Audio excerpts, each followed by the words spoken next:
Welcome back to our webinar, How to Thrive in an Age of Disruption.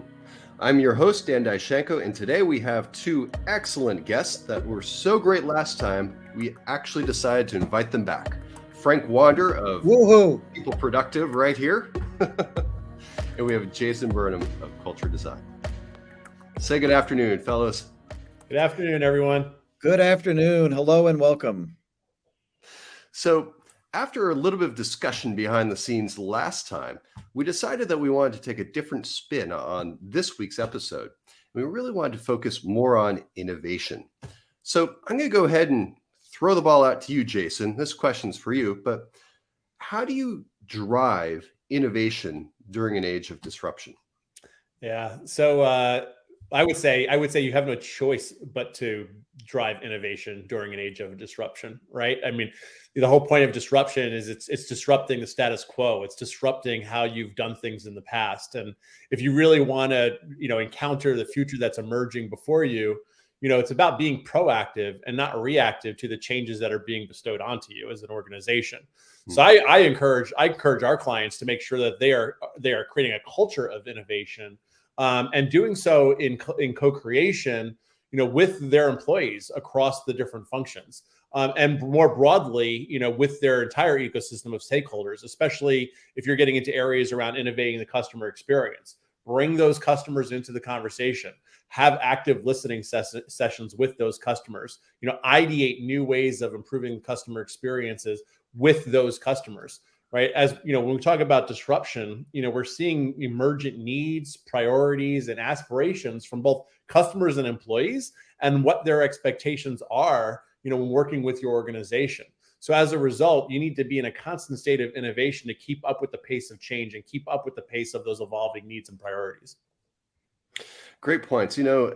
As far as evolving and keeping up with these priorities, sometimes let's just talk about maybe home improvement for a second. When we only have one tool, a hammer, we try to use it to fix everything. In this case, lots of businesses, they'll still rely on employee engagement solutions to make this change or to fix their culture, to drive innovation. Why doesn't this really work? Frank, why don't you go ahead and take this one? Well, yeah, I would say, look, nobody has ever created an innovative culture using an engagement solution. It has very little to do with driving innovation. We're in an age of disruption. So I would say one of the things you've got to do as a company is to remain calm and confident when disruption is happening. No one being chased by a bear ever innovated anything. The humans aren't wired that way. They're wired for survival. So if there's a big threat, if there's a lot of disruption, people are focused on survival. They're not focused on innovation. Innovation occurs because there's a challenge. And like Jason said, people should be just, innovating all the time. This is an era of disruption. You see great innovation during wars and other things because there is a huge challenge and threat to survival, which brings out a lot of creative juices. Humans respond to challenge. If there's no challenge, you're not going to really get any innovation. If people are really too busy to think, they don't have think time, you're not going to get innovation because you're not going to get those creative ideas swirling in the subconscious. The subconscious mind is 10 million bits per second. The conscious mind is 60 bits per second. We're talking two completely different scales of what can be done and what's possible. Innovation originates in the subconscious, then pops into consciousness. So you've got to get the organization aligned around a challenge. You've got to challenge them to think about solutions to the things they're facing. If you're really looking for breakthrough innovation, that's a different level of challenge. You can always be incrementally innovating, improving things here and there. But the breakthrough innovation probably means you push through beyond this era of disruption into the next era of normalcy, whatever that is, whatever it looks like. And so the human factors of innovation are pretty clear. And you've got to be calm and confident in the face of disruption. And you've got to really have people to respond to the challenge. You got to create think time. You can't have a blame-oriented culture. You want to fail fast, fail often, fail cheap. That's the famous buzzwords. I think out of 3M, I think they nailed it. So, those processes to test things out and see if they're kind of a valuable, do they have any value? Are they feasible? Are they desirable? Those are the three things that define real innovation. If any one of those three isn't present, then in fact, you're not going to get it. It doesn't matter. So it's really desirable and it's valuable, but it's not feasible at this moment in time. Hey, you don't have an innovation. So you got to look at all these ideas and decide what matters. And I would leave it at that at this point. Frank, you bring up a really interesting concept here, the powerful three that you just mentioned. Hmm? What advice do you have for the managers who are too busy innovating but not making any progress? They're too busy working. They're not innovating. And companies who can't innovate say, we're going to set up this innovation tank over here, and these people are going to go off and they're going to do innovation, and it's going to end like Xerox PARC and IBM Watson Research Centers. They all failed to really commercialize or bring anything to market. Those think tanks have never worked. It's people really knowing and understanding the customer, understanding the products, bringing people together in a room with that creative abrasion occurring around some challenge or objective, and the people with different threads of knowledge coming together to come up in like a jam session of music with a new riff. Well, that's the new idea that comes out about what they're going to do. And that happens. So you've got to create those moments where those people with all the different perspectives on what really matters can come together and think about it together. And that creative abrasion where they're bouncing ideas off one another and taking it to a new level, like they're jamming a piece of music. That's when it happens. And you can feel it when you're in one of those meetings. You can feel these ideas popping and everybody standing on each other's shoulders to reach new heights. That's what happens. Yeah. Go ahead, Jason. Yeah, I wanted to build on that too, right? Because I think some of the challenges organizations are up against is, frankly, their myopic view of innovation, right? So when companies think about innovation, they think about, all right, what new products are we going to innovate, right? To serve our customers' needs. And especially now, in our digital age, most people, equate innovation to some sort of technology type of innovation. Mm-hmm. And I would challenge, all business leaders to kind of broaden that scope around innovation, because even if you're innovating a particular product or a technology platform, you still need to innovate to think through how you're going to transform the organization in order to bring that innovation to life and be able to support it, through the employee experience, through the processes and the systems and the governance models. And so as you're innovating products, you need to also be thinking about innovating, internally what needs to change operationally, right? So innovation around product innovation, comes together also with operational innovation. And I think all too often companies focus really on that kind of front end innovation, which is why you see so many different transformations tend to fail, because they're not innovating all the way through the entire delivery process. Mm-hmm. So Jason, let's unpack this a little bit more. And Frank, you mentioned a couple of them, but what are some additional competencies that these organizations really need to work on to take action, to show improvement? Well, sorry. Go ahead. You want to go? Oh, they have to build domain. I'll let you both go. Go ahead, Jason. You first. Innovation is just connecting things, connecting ideas. But look, Jason, go ahead. Oh no! All I was going to say was that I think where the companies need to focus is on co-creation. I mean, I think just the third episode, and I've been echoing this each one, right? Co-create new strategies, with those actors and stakeholders who are directly impacted by them, right? And that is true for all innovation. So, I think where I actually see companies really fail to drive and use innovation as a means to drive continuous improvement and progress are the ones that have these kind of dedicated think tanks. Who are or there's like one or two people in the organization that lead innovation, and they're considered the ones to do all of the innovation, when in actuality, first of all, great ideas come from everywhere. Granted, you need to have executive leadership be able to sponsor and support the enablement and deployment of new ideas, but innovation is the process of bringing good ideas to life, and you should be doing so in collaboration with employees to really think through that back end, right? So as you're co-creating and defining what makes a great customer experience as defined by those customers, well, then it's about how do we start to deliver to those new emergent customer needs, right? Priorities, expectations, and aspirations of the relationship, and using that to innovate new products and services to be able to meet those needs, those emergent needs, but then innovating with your employees across the different functions to determine what needs to change in terms of how we implement these new innovations, what needs to change from a systems and processes standpoint, how, in terms of what the new expectations are internally for how we deliver on these new innovations, how are we communicating and how are we educating, the organization to be able to deliver to these new needs? And ultimately, how are we measuring success and how are we measuring performance, around the delivery and activation of that innovation to determine whether or not it's yielding, improved results, both financially and just from an overall strategic goal realization standpoint. So I do think it is as important as we think about innovation is really kind of thinking through that entire co-creative process with your stakeholders. Great points. Frank? Well said.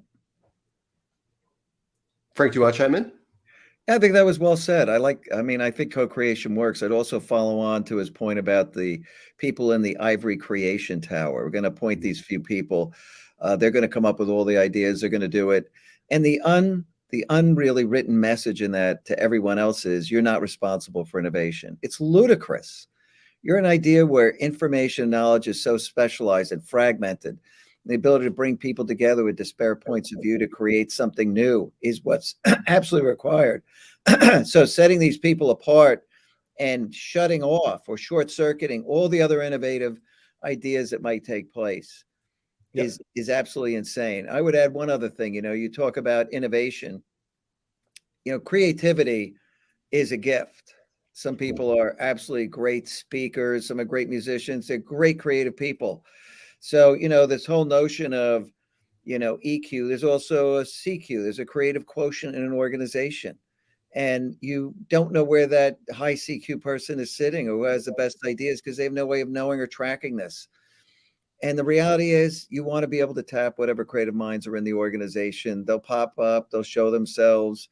So you want to really leverage all of that and not have this ivory tower syndrome. You want to be co-creating and involving as many people in your company in that process as possible. Actually, I would like to just build on Frank's comments there too, right? Since we're getting into, the really getting into like also the thinking system of an organization, right? So if we look at the organization as a thinking system, it is important to recognize there are going to be those people who are going to be highly creative. They may be very extroverted. They're very quick to kind of share their opinions. And, and there's going to be those that are much more quiet and introverted, but are also very risk adverse. And they're really good, but they're really good at kind of validating new ideas. And then there's going to be those who are, very process oriented and really good at implementing new ideas, right? These are your strategists. These are your project managers. These are your scrum masters. But the reality is you need to have a balance of all three. And I think within organizations, they tend to lean a lot on those kind of creative folks and those extroverts to drive a lot of the ideation. But also when you start to do that without the validation or with the proper implementation strategy, well, what you have is a lot of ideas that get pushed into market prematurely and tend to fail in market. And we've created a corporate culture within this country that really rewards, fast to market, right? Move fast and break things, validate in market. Sure. But in actuality, that's actually not sustainable. Really, you want to go from ideation to validation and then to implementation. Where here within this country, we very quickly go from ideation to implementation and validate while we're in market. And minimum viable. That could have a lot of detrimental effects. Yeah, minimum viable product. Get it out there, get feedback. And that is a mantra people have been pushing for years. And, I always laugh about that because, of course, we were on our own journey here creating this talent operating system. And, what is a minimum viable product? You find out when you achieve a minimum viable product and the market responds to it. You can think whatever you want, but you got to get it out there. And this whole notion of decide what's minimum viable. That's why validation really matters.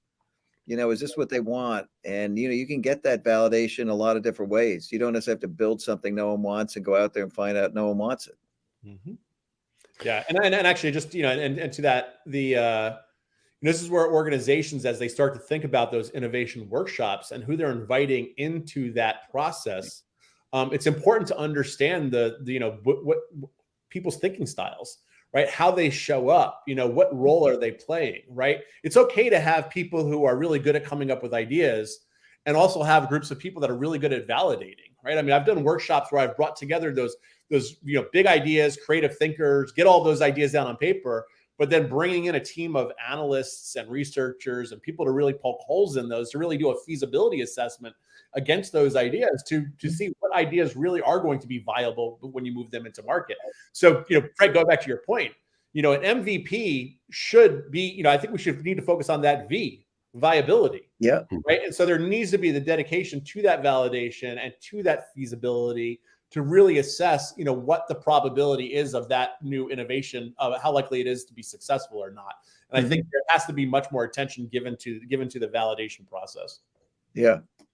Jason, you bring up a really important point around what is viable. And also, you did mention earlier that great ideas come from everywhere and from everyone. And I would argue that, you have innovative ideas and you have process-oriented ideas. You're applying something new to a new invention.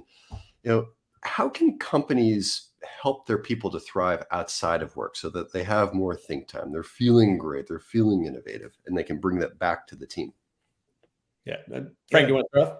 Yeah. Well, listen, only the finest, the best run companies that have operational excellence have think time. We know that from kind of the research we did and the benchmarking analysis we did of across many companies with Rutgers Business School. The fact of the matter is the top performing organizations that are innovative have think time. Why? They have operational excellence. Things are running well. They can set time aside for people to think and actually give them think time. And think time's not interruption-free time. That's work time where you can get in a state of flow. Think time is put your feet up on the desk, start to think about stuff, gather some ideas, collect those ideas. That's think time. Think time is an asset of the company, as long as you produce ideas out of it. And, their ideas just aren't going to come when everybody's really busy.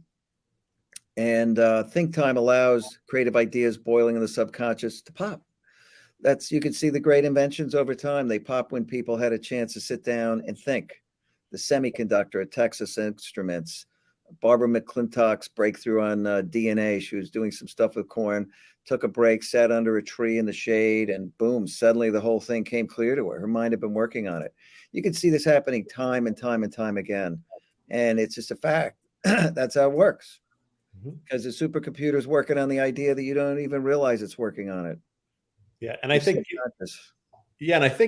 building on that, it's important to recognize too that, we're a social species, right?